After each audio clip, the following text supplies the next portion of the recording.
சினிமாவை உள்ளத்தனத்தால் கலக்கியவர்தான் நடிகர் கோட்டா சீனிவாசராவ். பெருமாள் பிச்சை மற்றும் சனியன் சகடை என இவரின் இந்த 2 கதாபாத்திரங்களும் இன்று வரை பேசப்பட்டு வருகிறது.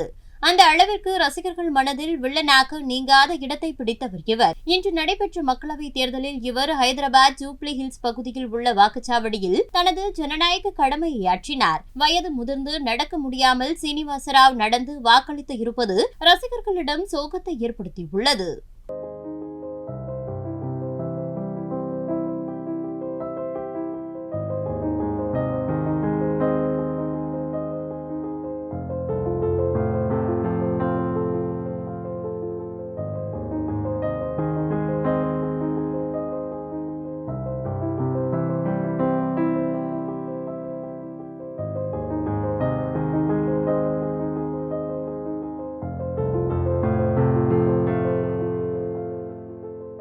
செய்திகளை உள்ளது உள்ளபடி தெரிந்து கொள்ள ரெஃப்ளெக்ட் நியூஸை சப்ஸ்கிரைப் பண்ணுங்க.